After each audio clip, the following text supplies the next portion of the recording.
오늘 아침 굿모닝 시카고.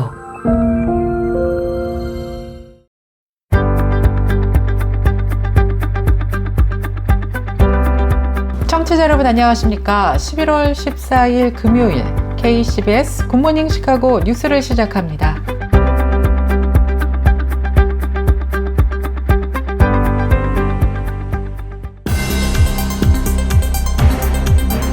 오늘의 주요 뉴스입니다.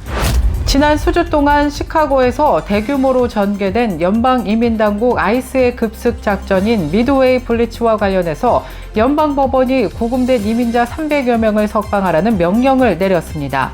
이는 이민당국이 적법 절차를 위반했다고 판단한 데 따른 조치입니다. 트럼프 대통령이 연방정부 임시예산안에 서명하며 43일간 이어졌던 사상 최장기간의 셧다운 사태는 일단락됐습니다. 하지만 이번 임시예산안의 핵심 쟁점이었던 오바마케어 보조금 지급 연장에 대한 합의가 빠지면서 정부 지원 건강보험 가입자들의 보험료 인상 우려가 크게 고조되고 있습니다. 11년 전 위스콘신주에서 발생했던 충격적인 사무라이 칼 살인사건의 범인이 최근 연방법원의 명령으로 조건부 석방이 승인되면서 논란이 커지고 있습니다.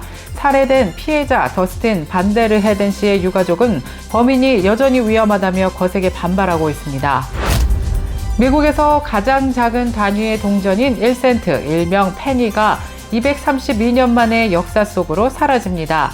천문학적인 제조 비용과 실질적 가치 하락 논란 끝에 연방조폐국이 1센트 동전의 신규 생산을 공식적으로 중단한 것입니다.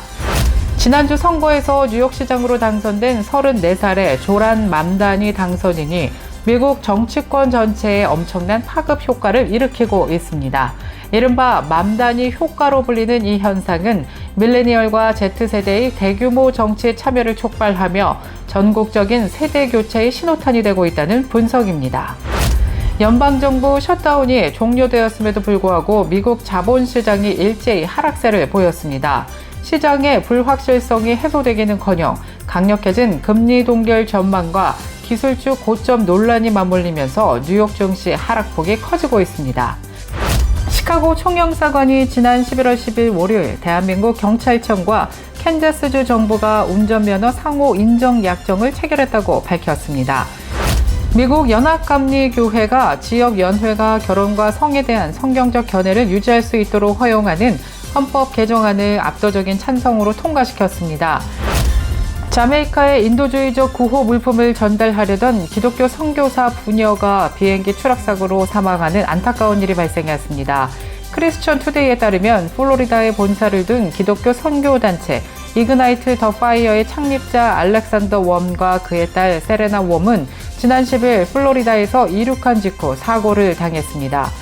이스라엘 관광청이 오는 연말 또는 2026년 1월부터 예루살렘 이스라엘 박물관에서 사해 사본 중 가장 오래되고 보존 상태가 뛰어난 이사야서 전체 두루마리를 일반에 최초로 공개한다고 밝혔습니다. 이상 오늘의 주요 뉴스 전해드렸습니다. 첫 소식입니다. 트럼프 대통령이 연방정부 임시예산안에 서명하며 43일간 이어졌던 사상 최장기간의 셧다운 사태는 일단락됐습니다. 하지만 이번 임시예산안의 핵심 쟁점이었던 오바마케어 보조금 지급 연장에 대한 합의가 빠지면서 정부 지원 건강보험 가입자들의 보험료 인상 우려가 크게 고조되고 있습니다. 이는 공화당이 보조금 연장을 지지한다는 뜻이 아니어서 해당 보조금 지급이 끊길 가능성이 남아 있습니다. 임시 예산안 기한이 끝나는 내년 초 또다시 셧다운 사태가 도래할 수 있다는 전망도 나왔습니다. 특히 정부 지원 보험에 대한 보조금 연장이 좌절될 경우 보험료 인상폭은 그야말로 폭증 수준이 될 것으로 예상됩니다. 셧다운은 끝났지만 오바마케어 보조금 지급 여부를 둘러싼 정치권의 불확실성은 서민들의 건강보험료 부담이라는 더 큰 폭탄이 될 수 있다는 우려를 낳고 있습니다. 지난 수주 동안 시카고에서 대규모로 전개된 연방이민당국 ICE의 급습 작전인 미드웨이 블리츠와 관련해서 연방법원이 구금된 이민자 300여 명을 석방하라는 명령을 내렸습니다. 이는 이민당국이 적법 절차를 위반했다고 판단한 데 따른 조치입니다. 제프리 커밍스 연방지방법원 판사는 12일 아이스가 시카고에서 진행한 이번 작전을 통해 구금한 300명 이상을 석방하라고 명령했습니다. 이번 판결은 앞서 일리노이주에서 체포된 뒤 타주로 이송돼 구금 중이던 13명을 석방하라고 국토안보부에 명령한 데 이은 추가 조치입니다. 법원의 명령에 따라 국토안보부는 오는 19일까지 체포된 주민들의 신원과 구금 최신 현황 보고서를 제출해야 합니다. 그리고 오는 21일까지는 법원이 카스타뇰 나바 합의 위반으로 체포되었으며 정부가 도주 위험이 낮다고 판단한 313명을 석방해야 합니다. 이들 저위험군으로 판정된 사람들은 $1,500 보석금 조건을 충족하고 GPS 등의 관리 감독 조치를 받은 뒤 풀려날 수 있습니다. 다만 고위험군으로 분류된 사람들은 구금이 계속 유지됩니다. 11년 전 위스콘신주에서 발생했던 충격적인 사무라이 칼 살인 사건의 범인이 최근 연방법원의 명령으로 조건부 석방이 승인되면서 논란이 커지고 있습니다. 살해된 피해자 더스틴 반데르헤덴 씨의 유가족은 범인이 여전히 위험하다며 거세게 반발하고 있습니다. 지난 2014년 위스콘신주 워터타운의 한 아파트에서 발생한 묻지마 살인 사건의 범인 최모 씨가 수감 생활 11년 만에 가석방되었습니다. 현지 법원은 최 씨가 정신건강시설에서 수감 생활을 해왔고 현재 지역사회에 위험하지 않다고 판단해 조건부 석방을 허가한 것입니다. 이 사건은 당시 지역사회에 큰 충격을 준 사건입니다. 최 씨는 이웃 남성인 더스틴 반데르헤덴 씨를 아무 이유 없이 사무라이 칼로 공격해 살해한 혐의로 체포됐습니다. 법원의 이번 조건부 석방 결정에 대해 피해자 더스틴 반데르헤덴 씨의 유가족들은 분노를 감추지 못하고 있습니다. 미국에서 가장 작은 단위의 동전인 1센트, 일명 페니가 232년 만에 역사 속으로 사라집니다. 천문학적인 제조 비용과 실질적 가치 하락 논란 끝에 연방조폐국이 1센트 동전의 신규 생산을 공식적으로 중단한 것입니다. 1793년 처음 발행된 이후 232년간 미국 화폐의 기본 단위로 기능해온 1센트 동전이 12일 필라델피아 조폐국에서 마지막 주조를 마쳤습니다.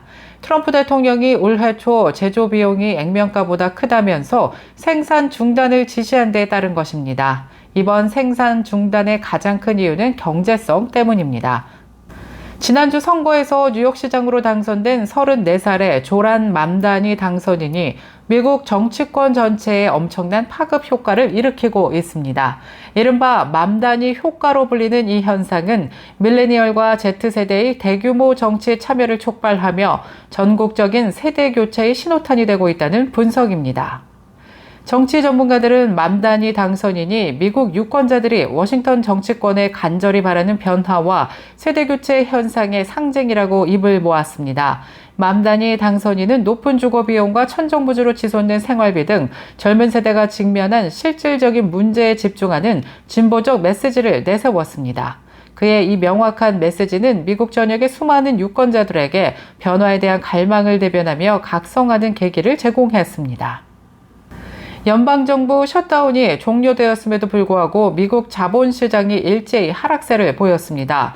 시장의 불확실성이 해소되기는커녕 강력해진 금리 동결 전망과 기술주 고점 논란이 맞물리면서 뉴욕 증시 하락폭이 커지고 있습니다. 투자 심리가 위축된 가장 큰 이유는 금리 정책 불확실성 때문입니다. 연준 인사들의 통화 긴축을 서두하는 매파적 발언이 시장에 반영되면서 금리 인하에 대한 투자자들의 기대감이 크게 꺾였습니다. 시카고 상품거래소에 따르면 오는 12월 연준이 기준금리를 동결할 확률이 급격히 상승하면서 시장을 불안하게 만들었습니다.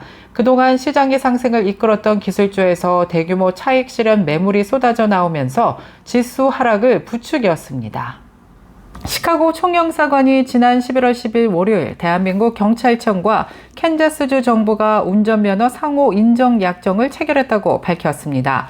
이번 약정 체결로 앞으로 캔자스주에 거주하는 대한민국은 별도의 시험 없이 대한민국 운전면허증을 캔자스주 운전면허증으로 교환받을 수 있고 대한민국에 거주하는 캔자스 주민도 별도의 시험 없이 캔자스주 운전면허증을 대한민국 운전면허증으로 교환받을 수 있게 되었습니다.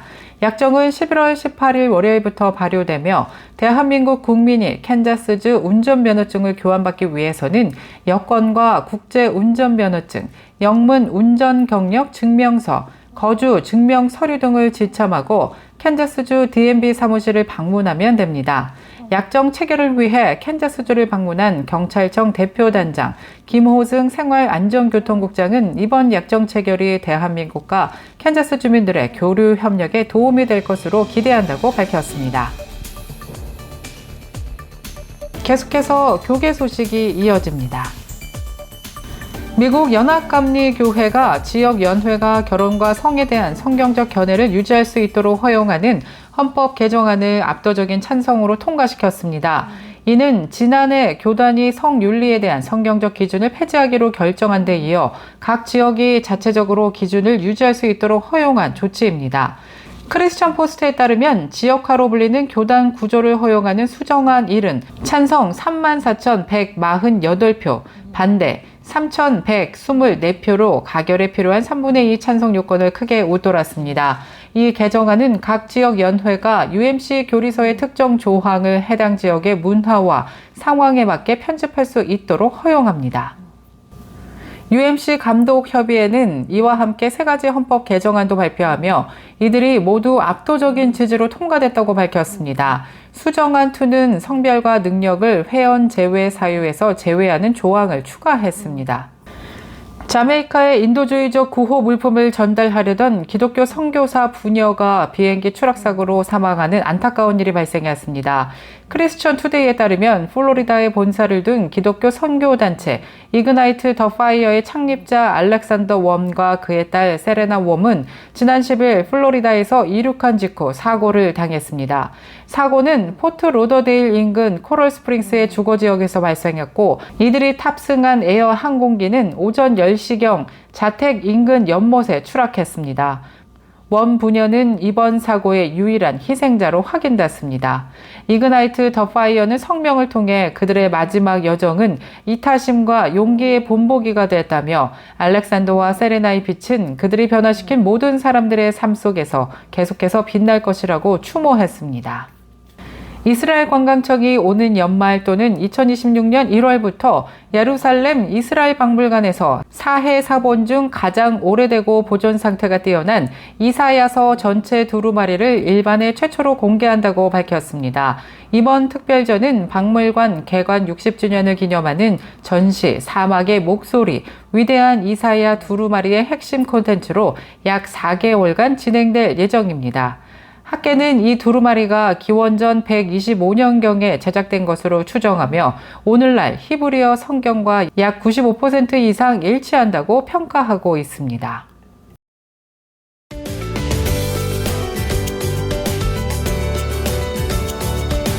KCBS 날씨 정보입니다.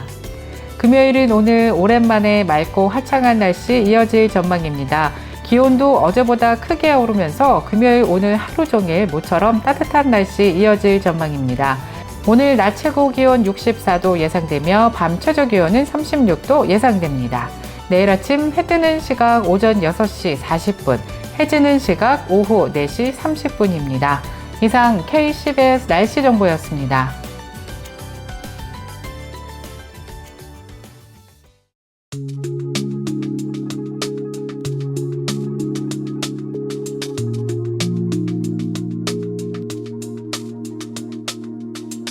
금요일에 전해드린 굿모닝 시카고 뉴스를 마치겠습니다. 지금까지 진행의 아나운서 유정임이었고요. 저는 다음 주 이 시간에 더욱더 풍성하고 알찬 소식으로 다시 찾아뵙겠습니다.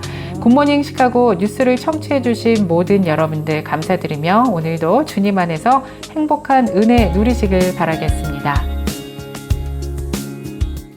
굿모닝 시카고 뉴스는 삶을 마무리하는 순간을 여러분과 함께합니다.